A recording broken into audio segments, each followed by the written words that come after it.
أعوذ بالله من الشيطان الرجيم.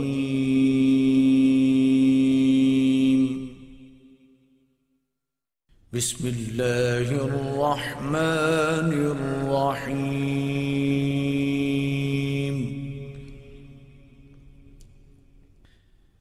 الرحمن علم القرآن خلق الإنسان علمه البيان.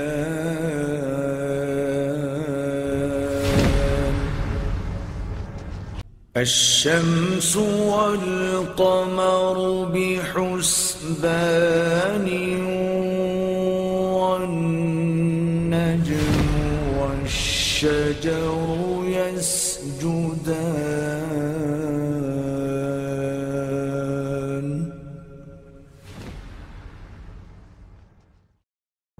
يا أيها الذين آمنوا اتقوا الله وقولوا قولا سديدا يصلح لكم أعمالكم ويغفر لكم ذنوبكم ومن يطع الله ورسوله فقد فاز فوزا عظيما. فاعلموا أن أصدق الحديث كتاب الله وخير الهدى هدى محمد صلى الله عليه وسلم وشر الأمور محدثاتها وكل محدثة بدعة وكل بدعة ضلالة وكل ضلالة في النار. يقول الله سبحانه وتعالى أعوذ بالله من الشيطان الرجيم ولنبلونكم حتى نعلم المجاهدين منكم والصابرين. متنا مجهوك الله سبحانه وتعالى أتينا لزبور الله سبحانه وتعالى من يلك تسمى اسمه ولنا شرط شداشات وقلم وتجكوك لنا غتم سيزا وما خلقت الجن والإنس إلا ليعبدون. ساقل الجن والنارات وتجكوك لنا غتم سيزا قد صبروا بالنات ويسيزوا بك الله سبحانه وتعالى. إذا نزل النبي محمد صلى الله عليه وسلم ندوا إلى مكويه سواء الله سبحانه وتعالى بلغ السيدة من ينبغي نبينا محمد صلى الله عليه وسلم لكم الصحابة ونبنا أميرفنا وقويرا ودساكو الدين من الإسلام نولي متينا أقبل إلى أبوفوا ويقدس الله سبحانه وتعالى ورزقك السيد وإليه بجنبه ورفع جمال يبقى الله برامنا نغنينا بنا وبتي الله سبحانه وتعالى هو النوت وتبدي emisana n'ekiro mu kyama ne mu lwatu oyo yenna n'abakikoze ajja kwesiima kuno ku nsi ne ku lunaku lw'enkomerero. Mpozi bano ba Allah n'abazaana ba Allah okutuba yaffe ne tugenda okubeera nga tutambulirako olunaku olwaleero mu kaseera kano akatono twagala tubeere nga tutunuulira kigambo ekiyitibwa aswab obugumiikiriza. Allah subhanahu wa ta'ala yenna nyini kubeera nti n'atukola n'atusalira mu nsi nga kyatwagalamu kwe kubeera nti nno tumusinza naye tetwandibadde ffe abategeera ngeri ki Allah subhanahu wa ta'ala gy'asinzibwa. Tetwandibadde ffe abategeera ngeri ki Allah subhanahu wa ta'ala gy'ayagalamu amateeka ge gabeere nga gateekebwa mu nkola okuggyako nga amaze okubeera nga atuyigiriza okuggyako nga amaze okubeera nga atusomesa. Walidhalik kale bwe kityo awsala ilayna rusula yatutumira ababaka babeere nga batunnyonnyola babeere nga batusomesa ngeri ki Allah subhanahu wa ta'ala yasinzibwamu. Ababaka bonna bonna ne bajja nga bajja n'obubaka bumu bwokka bwakwawula Allah subhanahu wa ta'ala. Wa min bayni haulai rusul wal anbiya era ne mubaka ne bannabbi mwe muli nabiyuna Muhammadin sallallahu alayhi wa sallam oyo Allah subhanahu wa ta'ala weyatuma n'abeera nga yamuwa ekitabo Qur'an. Ekitabo ekyo tekibanga kyajjuuliriza buli kimu kyonna kyonna. Amateeka gonna gonna ne gaba nga gajjula. Obulamu bwaffe bwonna mu kye twagala okubeera nga tukola kyonna Allah subhanahu wa ta'ala n'abeera nga yakissa mu Qur'an. N'ebeera nga ye constitution yaffe n'ebeera nga ye dusturo yaffe nga tutambulira nga ffe abasiraamu. Ne mu mateeka go Allah subhanahu wa ta'ala ge yawa Nabi Muhammadin sallallahu alayhi wa sallam mwe muli etteeka erigamba walanabuluwannakum nja kubeera nga mpagezesa. Allah subhanahu wa ta'ala ekigambo ky'okugezesa kigambo kinene nnyo era kigambo kizito nnyo eri abaana Adamu. Allah subhanahu wa ta'ala kintu kyonna kyonna kyabakuwadde manya nti nakugezesa. Wabanga akuwadde amagezi, Allah ayagala kubeeranga alaba amagezi ago g'olina abaffe ogakozesezza otya. Abaffe amagezi Allah subhanahu wa ta'ala gakuwadde ogakozesezza okafuba okubeeranga ogakozesa. Obagwa amagezi go olyawo atafaayo buli kiba kikujjidde kyonna kyonna obeeranga okitwala. Nabi Muhammad sallallahu alayhi wa sallam ategeeza n'agamba la yakun ahadukum immaa, tabeeranga omu mmwe ng'aligaga ekitengejja. Yaqulu ana ma'a nnaas, agamba nze ndi wamu n'abantu. In ahsanu ahsantu, bwe babanga balongoosezza nange nnongoosa. Wa in asaa'u asaatu, ate bwe babanga bakyamizza, bwe babanga boonoonye nange nyonoona. Nabi Muhammad sallallahu alayhi wa sallam ategeeza n'agamba walakin wattinu anfusakum ay thabbitu anfusakum, mubeerenga mwenyweza, munyweze emyoyo gyammwe. In ahsanu nnaas, singa abantu babanga balongoosezza, fa ahsinu, namubeerenga mulongoosa. Wa in asaa'u, ate babanga bakyamizza, babanga basobezza, fajtanibu, mubeerenga mwewala okwonoona kwabwe. Kale na bwekityo Allah subhanahu wa ta'ala amagezi ge yakuwa, obwongo bwe yakuwa, ayagala alabe ng'obukozesa obukakafu bw'okubukozesa. Kyova olabanga Allah subhanahu wa ta'ala ategeeza n'agamba innama yatadhakkar ulul albab, mazima abo abeebuulirira beba Allah subhanahu wa ta'ala bawadde amagezi. Ashabul uqul, abalina amagezi, ekintu ekibanga kibajjidde olwabanga alina kyabaleetedde basengejja, tebamala gatwala butwazi olw'okubanga nze ndi wamu n'abantu, olw'okubanga nze ndi gurupu nnene. La abadan, Allah subhanahu wa ta'ala ekyo si kyayagala. Ayagala obeerenga okozesa amagezi g'olina. Kyenva mulaba nti nno oli atuuka n'okutuuka ne bamugamba nti nno g'olina nga kompyuta, yena asigala nga asanyuka olw'okuba bamuyise kompyuta. Subhanallah, ala ta'arif, abaffe tomanyi bi anna al-kompyuta, nti kompyuta batugamba garbage in garbage out, kyoteekamu kyogenda okusangamu. Bw'obanga oteesemu nti 2 gattako 10 ofuna 2, kompyuta kyegenda okubeera ng'etereka, era kyegenda okubeera nga ekuwa bw'onaabanga ogezezzaako okubeera nga ozza obujja amalumaati ago. Naye abafo naakuyita nti oli kompyuta, naye n'ogamba nti naye kati ndi kafulu. Kompyuta ekozesebwa muntu, kyayagala kyagiteekamu. Abaffe olina amagezi, Allah subhanahu wa ta'ala akutegeezezza wala nabuluwannakum, nja kubeera nga amagezesa. Allah subhanahu wa ta'ala akuwadde irimu, abaffe irimu gy'olina ogikozesezza mu kubeera nti nno olungamya abaddu ba Allah, ogikozesa mu kubeera nti nno oyunga oluganda, ogikozesa mu kubeera nti nno okola ebyo byonna byonna Allah subhanahu wa ta'ala byakwagaza n'erimu egy'olina. Oba abaffe irimu gy'olina ogikozesezza kubeera nti nno tushattitu nnaas, kubeera nga oyawula mu bantu olw'okubanga olina irimu, olw'okubanga oli musomi, olw'okubanga wasoma nnyo.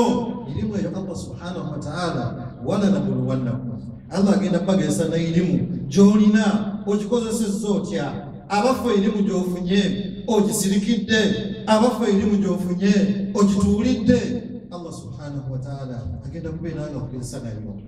Allah subhanahu wa ta'ala akusudde ku ddaala n'abeera nga akuwadde ku kasente, n'abeera nga akuteresezza kugamu ku mawanika ge, gwe n'obeera nga sente ezo ozikozesa mu makubo agatali matuufu, nga gwe buli kaseera olw'okubanga olina sente n'obeera nga oziwaayo, okubeera nti n'abasiraamu baawukana, okubeera nti nno fitina ogikuma mu bantu olw'okubanga olina sente, olw'okubeera nti nno sente z'olina n'ozikozesa mu mbeera zonna zonna. Hal tasaddaqta, abaffe sente ezo Allah subhanahu wa ta'ala zaakuwadde, ogezezzaako okubeera nti nno tunfikuunahu fi sabilillah, oziwaayo mu kkubo lya Allah subhanahu wa ta'ala, osaddaaka oba ozisirikidde, gwe n'obeera nga tova mu ya masanyu, tova ku biiki, tova mu kweyagala kwonna kwonna, awali amasanyu gonna gonna w'ogenda, ekiro kyonna kyonna oli mu kutambula olw'okubanga olina ensimbi zikutwala buli wonna, bakuyita ne ziyitaba abakyala, okyusa bukyusa ngoye. Lanabuluwannakum, Allah agambye ajja kubagezesa. Si ekyo kyokka, Allah subhanahu wa ta'ala n'abanga atuwadde ebintu bingi naye wano Allah subhanahu wa ta'ala tegeza n'agamba wala nabluwannakum jakubeeranga mbagezesa hatta na'lama almujahidina okutuusa benna kakasiza ddala okutuusa benna amanya okutuusa benna ategeera abaani abalafubona mu kkubo lya Allah subhanahu wa ta'ala baani abawona mu kkubo lya Allah subhanahu wa ta'ala sekyo kyokka waswabirin n'abagumiikiriza ebintu ebyo byonna byetuzze tumenya waggulu byetaaga swabu bw'obanga tolina bugumiikiriza amagezi Allah gakuwadde tosobola kufumiitiriza n'ogumiikiriza n'olaba ekituufu kyekiriwa lan tastati tosobola kubeera nti nno ofunamu ensimbi Allah zakuwadde obugaga Allah bwakuwadde yirimu Allah gyakuwadde Allah akuteese mu bwavu akukemye n'ekigambo ky'obunaku waliyadhu billah tusaba Allah abeerega tusingiriza obunaku naye Allah subhanahu wa ta'ala akuteese mu mbeera nga tonnaba kubeeranga olina ky'olina n'obeerawo nga buli kaseera ogamba nti ya Rabbi senga nfuna ssente nange nandibadde nsiiba ku biiki nange nandibadde nsiiba gardak nange nandibadde nsiiba wa nandibadde nsiiba wa olw'okubanga eri amasanyu mangi nga gwe embeera gy'olimu ey'obunaku otyo nno bw'ogamba naye nga Allah subhanahu wa ta'ala akugambye mu bunaku bwo nja kubeera nga nkugezesa abaffe gwe omunaku eyo embeera gyekuteeseemu ogisiima era okkiriza nti eva wange Allah oba ogamba nti nno bandoga oba ogamba nti nno ze nina kye nnina walanabluwannakum nja kubeera nga mbagezesa hatta na'lama almujahidina minkum waswabirin okutuusa bwe nakakasiza ndabe mu mmwe baani abalwana mu kkubo lya Allah n'abagumiikiriza baddu ba Allah ekigambo ky'okugumiikiriza kigambo kikulu nnyo omuntu mu mbeera zonna z'oyitamu obulamu bwonna bubeeramu tahtaaji ila sabr oyagala okubeera nti ng'ogumiikiriza kobeera ng'oli mu kusoma beera ng'ogumiikiriza mu kusoma kwo ojja kufunamu ebirungi kobeera ng'osuubula mu kusuubula kwo ojja kubeera nga ofunamu ebirungi singa oba ogumiikiriza kobeera ng'okola ojja kubeera ng'ofunamu ebirungi Allah subhanahu wa ta'ala ategeeza n'agamba nti omuntu yenna abagumiikiriza talina mbeera yonna gyagenda kubeera nga amuwa okujjako okumuyingiza ejjana bighayri hisaab nga tamubaze Allah subhanahu wa ta'ala ategeeza n'agamba innama yuwaffa as-sabiruna ajrahum bighayri hisaab Allah subhanahu wa ta'ala agenda kusasula abagumiikiriza bonna ku mbeera zaabwe zonna embeera ze baalimu zonna bagumiikiriza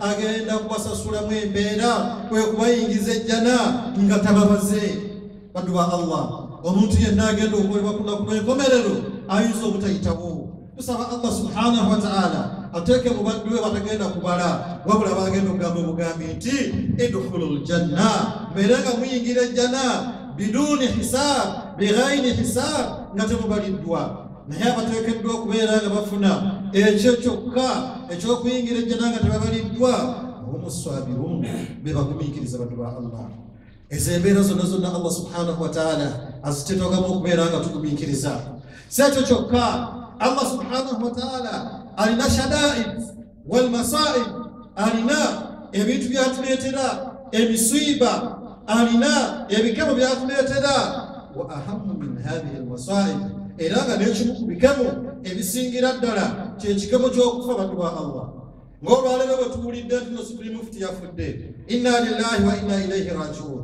amaze ebibye tekyaliyo omuntu mwala yenna asobola kubeera nti nalina kyamuyamba abadan miskin talina kyala kyonna kimuyamba okuggyako emirimu gye gyeyakola naye akaseera ako kazibu nnyo tewali mufu wano baddu ba Allah okuggyako nga yafiirwa imma wafiirwa maama wo wafiirwa taata wo wafiirwa omwana wafiirwa muganda wo wafiirwa mukwano gwo jjajjaawo basenga bakojjaabo teri atafiirwangako naye akaseera ako kaba kazibu nnyo naye Allah subhanahu wa ta'ala era ne mu kaseera ako talina kyala kyakwagalamu okuggyako saburu akwagalako obugumiikiriza bwokka nabiyuna Muhammad sallallahu alayhi wa sallam ursila rahmatan lil alamin Allah subhanahu wa ta'ala yamutumanga kyakusaasira eri ebitonde byonna bino byonna byetwogera byaliwo ku mulembe gwe tebitandise ku mulembe gwaffe abanaku baaliwo abaafa baafa abagagga baaliwo, embeera zonna zaaliwo, abasomi baaliwo. Nenda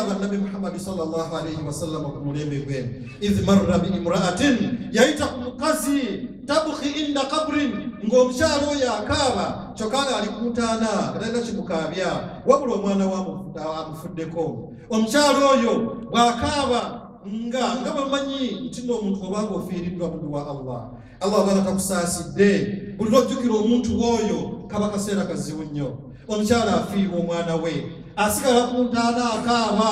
Mulembe gwa Nabi Muhammad sallallahu alayhi wa sallam, Nabi sallallahu alayhi wa sallam kyava ayita ku ntaana omukyala akawaliwo n'abantu abangi n'amugamba omukyala oyo ittakillah, mukyala gwete Allah subhanahu wa ta'ala, wasbiri obeerenga ogumiikiriza, isbiri beeranga ogumiikiriza ate otya Allah subhanahu wa ta'ala. Naye omukyala teyafaayo kulaba, teyafaayo kuwuliriza ani amugambye ebigambo ebyo ebyokutya Allah n'okubeera nti naagumiikiriza. Omukyala kyava amugamba ilaika anni, nvaako, fa innaka lam tusak, olwokubanga si goofiiriddwa oba kubanga goofiiriddwa tewanengambye nti nongumiikirize. Akaseera kano kendi mu kaseera kazibu nnyo. Ne Nabi Muhammad sallallahu alayhi wa sallam olwokubanga yali amanyi embeera z'abaddu be, embeera z'abaddu ba Allah, embeera z'abantu, ate nga yali rahiman, nga yali musaasizi. Bwe yawulira ebigambo ebiva mu kyalo oyo teyaddamu kumugamba kigambo kyonna kyonna.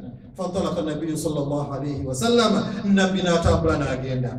Abantu bonna, abantu abaali awo tebabuuza omukyalo ono nti abaffe omanya akugambye nti tya Allah era ogumiikirize, n'abagamba nti abadde ani, ne bamugamba nti abadde Rasulullahi sallallahu alayhi wa sallam. Omukyala kyava adduka n'agenda wa Nabi Muhammad sallallahu alayhi wa sallam n'asanga ku mulyango gwe nga tekwali mukuumi yenna nga bwe mulaba ennaku zino abantu abalina ebisaakaati, abalina amayumba gaabwe bateekako abakuumi. Naye ku mulembe gwa Nabi Muhammad sallallahu alayhi wa sallam egwe tewaali mukuumi yenna. Omukyala kyava engeri Nabi Muhammad sallallahu alayhi wa sallam n'amugamba nti ya Rasulallah, obanga omubaka wa Allah, lam a'rif, saakutegedde. Nabi sallallahu alayhi wa sallam kyava amugamba n'amugamba nti no, innama sabur, mazima ekiyitibwa obugumiikiriza, inda sadamatil ula, ekigambo ekiyitibwa obugumiikiriza kibeerawo mu kaseera w'ofunira omusiiba Allah subhanahu wa ta'ala waba akutegerezesezza awe wali ekigambo ekiyitibwa obugumiikiriza. Wabanga ofiiriddwa n'ogamba nti inna lillahi wa inna ilayhi raji'un, masiberi Allah je twava ekigenda okubeera nga tudda qadara Allah wa ma shaa faala, awo manya nosaba Allah subhanahu wa ta'ala abeerenga akuwa obugumiikiriza, abeerenga akuwa obugumiikiriza. Allah subhanahu wa ta'ala abukuwa era awo Allah subhanahu wa ta'ala wayagalira, kubanga akaseera ako kaba kazibu n'otawankawanka fulani yasse fulani yabadde ensonga, fulani yabadde bwati ne bwati. Mutunulye abaddu ba Allah subhanahu wa ta'ala, bamaseeka baffe bafa, bamaseeka baffe babatta, naye olw'okubanga tetulina saburu tugamba kintu kimu, fulani huwa alladhi qatala fulani, gundi yasse gundi, natamanya nti n'obuyinza bw'okutta buli wa Allah subhanahu wa ta'ala. Ekivuddemu kwe kubeera nti nno atafrika baina al umma yonna etandise okubeera nti nno eryagulukuka olw'okubanga seeka afudde, olw'okubanga seeka atuukiddwako bwe kiti. Man kaala lak, ani akugamba bi anna fulani, nti fulani tagenda kufa, fulani tagenda kugezesebwa, ani akugamba? Fa innama sabur inda sadamatil ula, buli lwagumiikiriza agamba shakiri gonna ebyo ebizibu byonna mu dduwa Allah nga biggwawo. Naye batogumiikiriza mali yetokomose ng'ogamba ya rabbi ze naliki bandoga nimaliwo bange tokomose gamba nti inna lillahi wa inna ilayhi raji'un, Allahumma akhlifni khayran minhu. Allah subhanahu wa ta'ala ng'akuddizawo ekirala.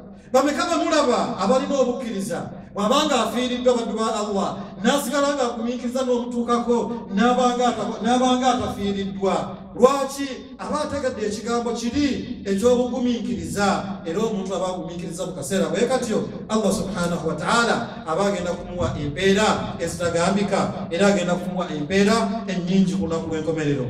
Kale nabwe kitwatu bwa Allah bwe tubanga tuli mu mbeera zaffe eza bulijjo tubeerenga tukitegeera nti nno si ffe tusoose okubeera ku nsi kuno. Ensi eno eriko abantu bangi abagibaddeko, ensana ewangaliddeko abantu bangi naawe oli mu abo ojja kuwangaala era ojja kuvaawo ate wadde bw'abalala naye satabuka nafsul mashakil ebizibu genda kusigala nga byebyo watabuka nafsul masaib era fitina zigenda kusigala nga zezo ebikebo byatuleetera okutubeera nti no twavuwala tufa ebyo byonna bigenda kusigalawo.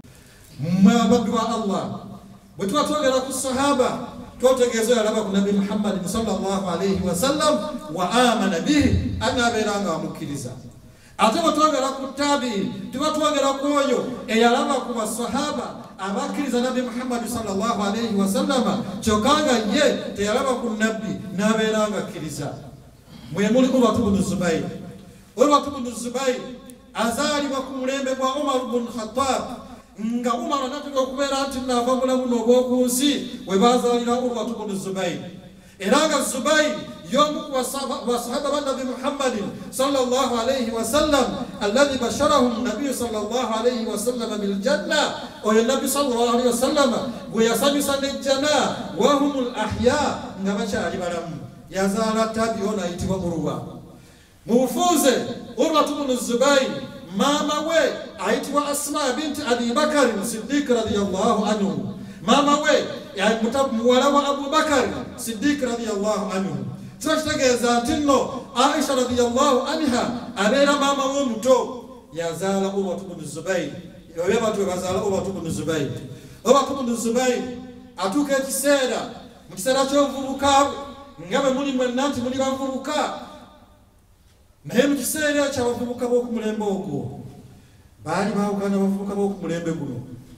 Abavubuka b'oku mulembe guno kaseera konna ke bafunyeewo bakuŋŋaana kubeera nti nno batunuulira omupiira gutambudde gutya, Arsenal egobye oba tegobye, Man U eri etya, firimu ya gundi wagirabye. Naye abavubuka ku mulembe ogwo baali nashat, bo baakula fi ta'atillah mu kutya Allah subhanahu wa ta'ala. Kana yawmu, lwali olunaku lumu nga bali inda al-Kaaba nga bamaze okusaala essala eya asiri ne babeera nga batudde awo ku Kaaba ne babeera abavubuka bana.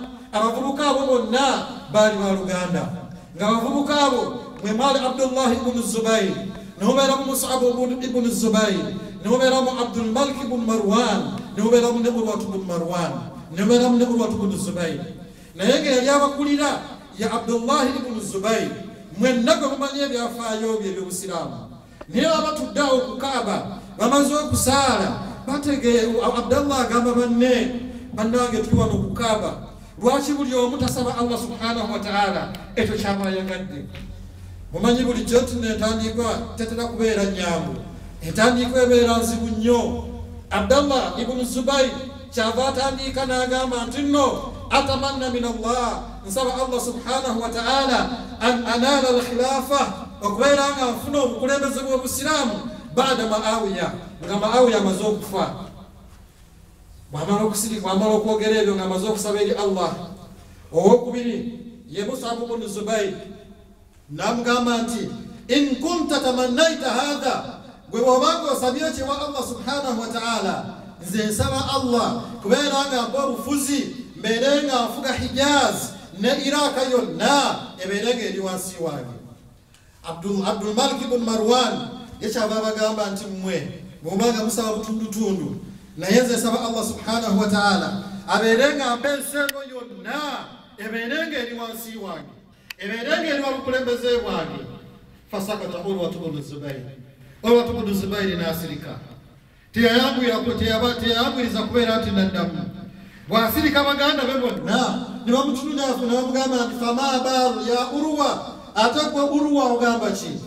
Urwa kyava abagamba in kuntum tamannaitum umura dunyakum, mwe mubanga mwegombye ebikwatagana n'ensi yammwe, fa ama ana, naye mazima nze nga Urwa atamanna neegomba an ya'khudha anni, abantu okubeera nga banzijako Kitabullah, ekitabo kya Allah subhanahu wa ta'ala, wa sunnatu nabihi Muhammadin sallallahu alayhi wa sallam, ne sunna za Nabi Muhammad sallallahu alayhi wa sallam. Fadaratul ayyam, ennaku ne zitambula, fa idha bi Abdillah, Abdallah Allah n'amwanukula n'amuwa obukulembeze baada Muawiya, nga Muawiya amaze okubeera nti nattibwa. ne waita wakaseera katono fakutira indal kaaba nabeeranga yattibwa wali ku kaaba wennyini okumpi n'ekifo we basabira we baali basabira Allah subhanahu wa ta'ala. Abdallah nabeeranga tiddwa ne Mus'ab naye nabeeranga tiddwa naye nattibwa nga amaze okufuna ebibya Allah amaze okumwanukula nga bwekita Abdul Maliki ne wasigalawo omusajja omugulu wa Urwatu bnu Zubayr. Urwatu bnu Zubayr okubeera nga atuukiriza ekigendererwa kye nedduwa ye ey'okufuuka omumanyi yakitandika atya.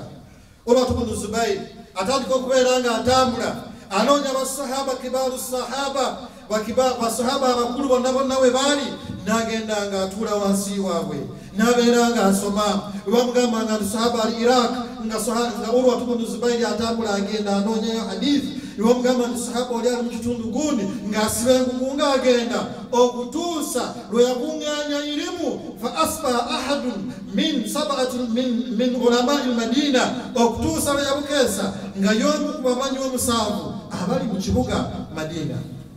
Urwatu bnu Zubayr yasiga kusoma ku maama w'omuto ayitibwa Aisha radiyallahu anha n'asoma ne ku maama we mwennyini ayitibwa Asma binti Abi Bakr Siddiq radiyallahu anha. Nira nabeeranga asoma ku Abu Huraira n'asoma ku Abdullah ibn Mas'ud n'abeeranga yasoma ku Ali ibn Abi Talib n'abeeranga yasoma ku Zayd ibn Thabit n'abeeranga irimu eyo yonna teyagifuna mulundi gumu wabula yagenda aginoonya.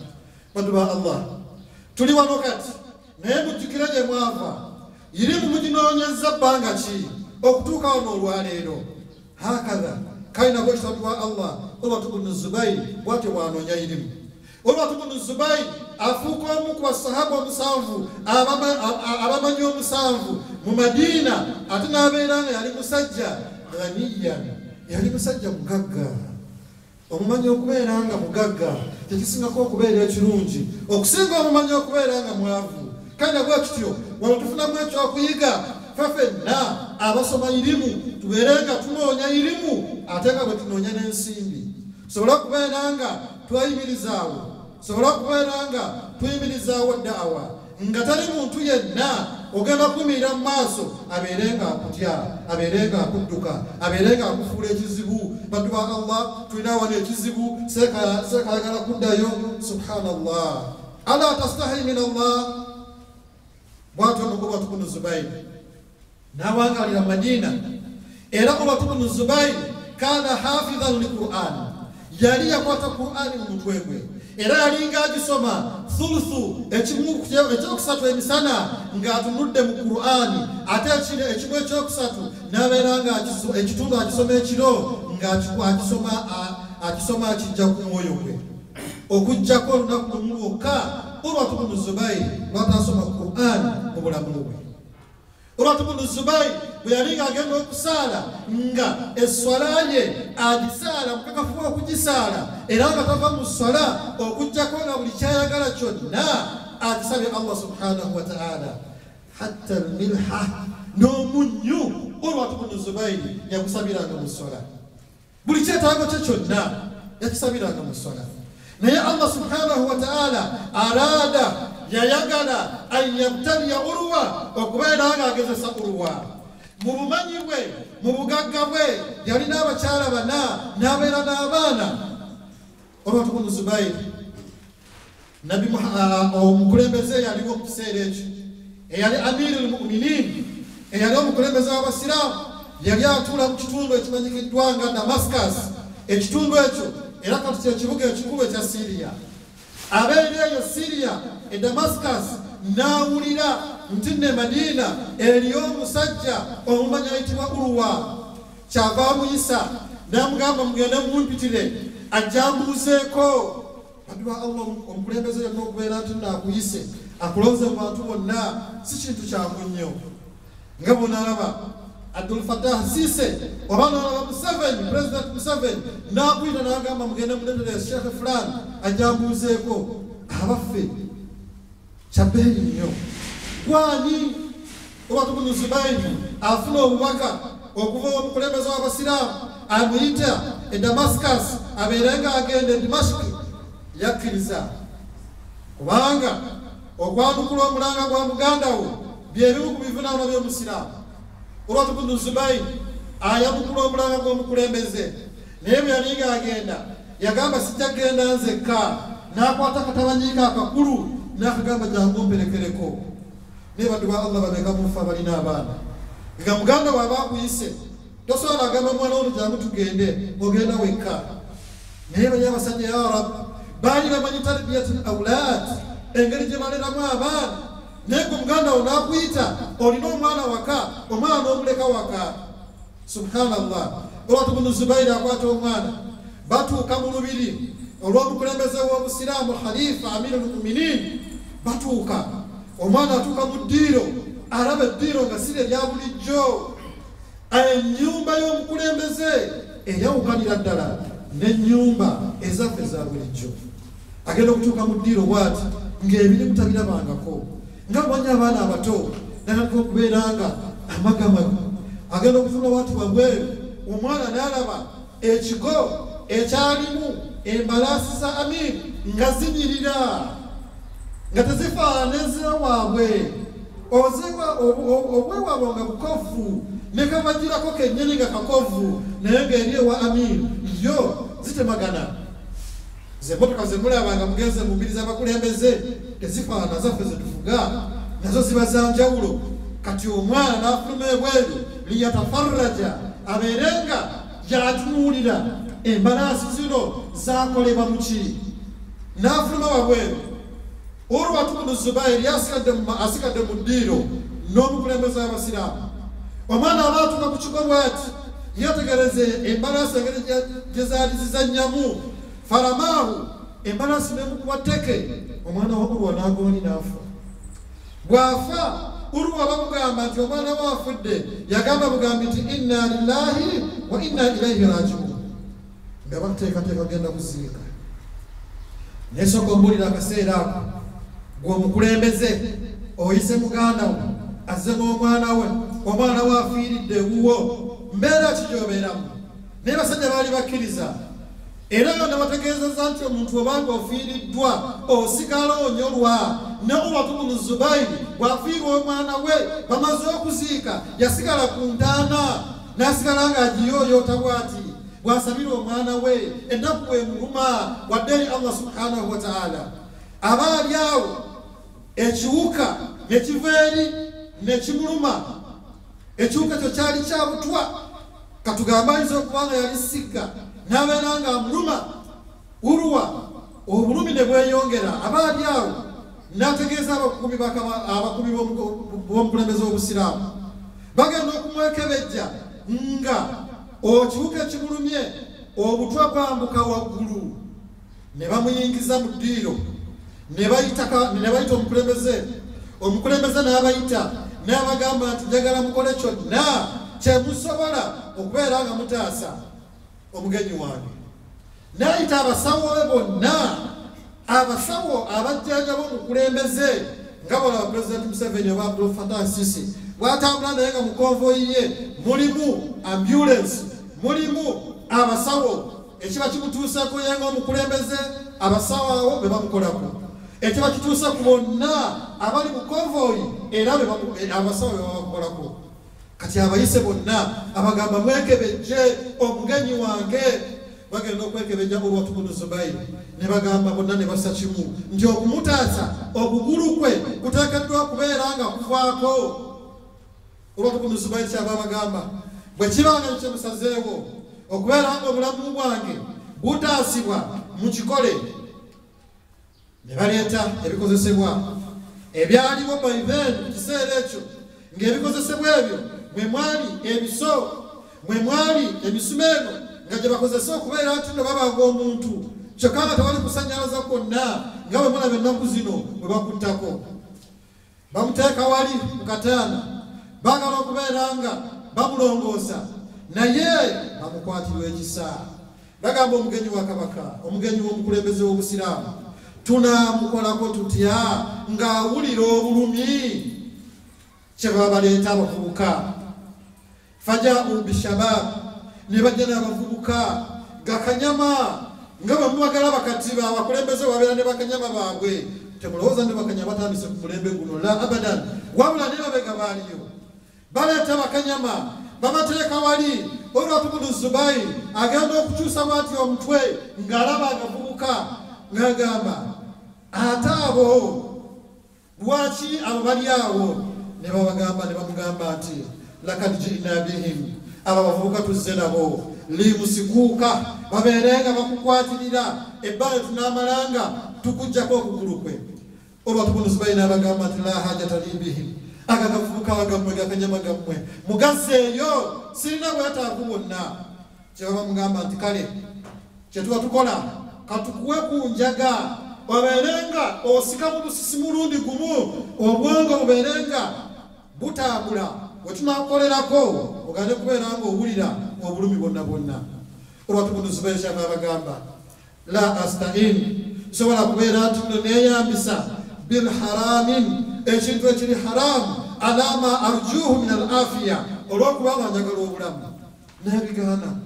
nebaddu ba Allah bameka muffe kati Allah abaga kugezeseza ne bagamba nti owaayi eddagala liri mu ssabo oba eddagala liri mu ssulo gwa nte oba liri mu ssulo gwa muntu oba genda okole bwoti naye nga kye bagambye okukola kyawukana n'amateeka ga Allah subhanahu wa ta'ala batono nnyo abayinza okukiyitako ekigezo ekyo agamba owaayi kasooke nnoonye obulamu ate oluvannyuma n'akola tawuba naye Urwatu bnu Zubayr yabigaana bwamala okubigaana n'abagamba nti bawe obweyamo ekintu kiri kimu kyokka ngenda kubeera agamba wakigambo la ilaha illallah muhammadu rasulullah kyekyokka ne baleeta ebiso ne batandika okusala ennyama ne basala ennyama eno esooka neegwa wali kati ne babanga batuuse ku ggumba naye ng'eggumba lino tebalina ngeri ndala yonna gye basobola kubeera nga balisala okujjako nga basasuza omusumeeno ne baleeta omusumeeno ne bakuteeka ku ggumba balalika okusala nga bwolaba omusalamala bwasala embaawo balalika okusala naye nga Urwa ku kigambo kimu la ilaha illallah la ilaha illallah la ilaha illallah okutuusa okugulu kwagwali fa ogubiya alayhi Urwatu bnu Zubayr n'abeera nga yazirikako bw'azirikako ne baddira ekitundu kye kino ekyasigalawo nga kivaamu omusaayi mungi ne bakiteeka fi zait ne bateeka mu butto gwe bali bamaze okubeera nga batukosezza bamuteekamu kino ne kikwata omusaayi ne gubanga buganye okubeera nga oba ne gugerekeraawo okufuluma Urwatu bnu Zubayr ekiro ekyo kye yazirika kyekiro kyokka kyatasoma Qur'an mu mulamu naye obulamu bwe bwonna bwonna yali ng'asoma ekitundu emisana ekitundu n'akimaliriza ekiro Urwatu bnu Zubayr Allah amuzza engulu ayisa ekitundu kye ekyo ekivuddeko n'akikwata n'abeera ng'akigira bw'ati n'amugamba nti kitundu gwe onvuddeko ushhidu bika billah nkulayirira Allah subhanahu wa ta'ala nkuwaako obujulizi lam adhhabu bika qattun ila haramin sikutwalangako mu kintu kyonna kiri haramu sikutambuzangako nga ngenze kubba sikutambuzangako nga ngenze kuwenda sikutambuzangako ngenze kuvuma basiraamu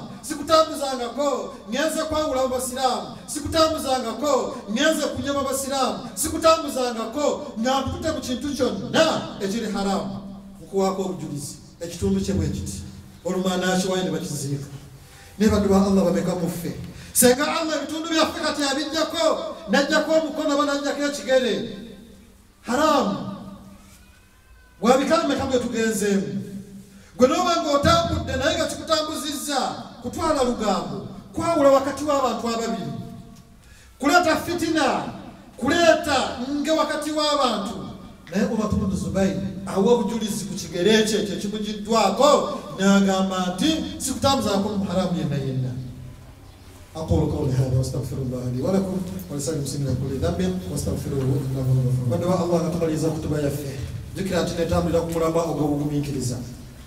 Urwatu bnu Zubayr bw'atyo nno agumiikiriza bw'amala okugumiikiriza nga bwe mumanyi amaka g'obukulembeze tegaggwamu bantu bajja kubuuza ku bakulembeze Elia balina ebizibu byabwe sebo amiri tuli beetaavu sebo amiri tuzze kusabirako sebo amiri tuzze kulabako abalesa amakula bonna babeerawo naye amiri abaali mu ddiiro lye nevaayo ekibiina nga kiva mu kika ky'Abani Abbas ne bajja wa amiri okumubuuzaako wa fihim dharir kyokka abo mwalimu omusajja omuzibe w'amaaso. Amiri bw'amulaba n'amugamba nti maadha asabak ate gwe kikinga tolaba. Omusajja kyava amugamba nti ya amira almuminin obanga omukulembeze w'abasiraamu lam yakun fi bani Abbas tewaaliwo mu kika kyaffe ky'aba Abbasi man aktharu minni maala yali ansinga bugagga wa ahlan n'ansinga n'abantu abakyala abaana naye lwali olunaku lumu nembeera nga nkwata maali yange n'abantu bange tugendeko mu kyalo tuwummulireko eyo kati nga bw'onaavaano omuddu wa Allah ebyalo byano mubimanyi n'ogamba nti kale kangendeko omutwe gy'amanyi kangendeko Alexandria mbeere nga malirako ebiseera byange n'okwata maali yo n'ogenda.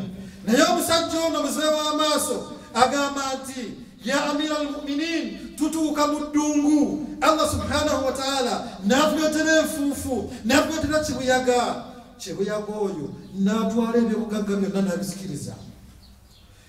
Abantu bange bonna ne bafa n'ensigaza ekintu kimu nasigaza ebintu bibiri nasigaza eŋŋami nasigaza endogoyi kyokka ng'endogoyi eyo gyensigaza yali nzibu nnyo n'ensigaza n'akaana akato akaliko akazaalibwa nenjagala mbeere nga nzirayo nga bweri enjogera mbeere nga ntandiika obulamu obujja. Ensolo eno nenzirukako olwafujjo gye yalina n'agamba nti fahawaltu nengezaako okubeera nga ngoberera ensolo eyo ngireete nemba n'akasimbula fasami'tu sayhatan sabiy ngenda okuwulira nga mpulira akaana kange akato nga kakaaba faltafattu nembeera nga nkyuka faidha birasihi ngenda okutunuulira omutwe gwako fi fami dhibi ng'omusege gukalya fabadaltu inkadha negezako okubeera nga ntaasa akaana kange lakin id ata al at naye ng'enkomerero yakayagiza eki yatuuse n'akaana kati bakalidde nsigaza ekintu kimu kyokka ensolo eri eziruseeko nengoba ensolo mbatuuka falamma danawtu minhu bwe mmala okusemberera ensolo oyo mmere nga ngikwata faramani biwajhi nenkuba mu kyenyi ngenda okuzza bwenti nga sikyalaba ng'amaaso gonna gagenze. Kyava mugamba nti hakadha asbahtu laylatan bwentyo nno bwe namala ekiro kiramba nga nkimaze nga sirina maali nga sirina n'abaana bange. Omukulembeze w'abasiraamu awulira ebigambo ebyo ayisa abakuumi be mumpitira abakuumi abo babaleeta bamugamba nti nno kwata omusajja ono muzibe w'amaaso obeerenga omutwalo eri omugenyi waffe Urwa lekayya alama Urwa alyoka ategeere anna fi nnaas nti bazira mu bantu man huwa ashaddu minhu albala mulimu abamusinga ebizibu. Ye babanga afiiriddwa omwana n'abanga afiiriddwa ekitundu ekyokugulu ate ono ye talina baana talina maali talina bakyala talina n'amaaso. Urwa n'ayongera okubeera nga anywera ekiseera ne kituuka Urwa n'asiibula naye yategeera abantu be gy'alaga.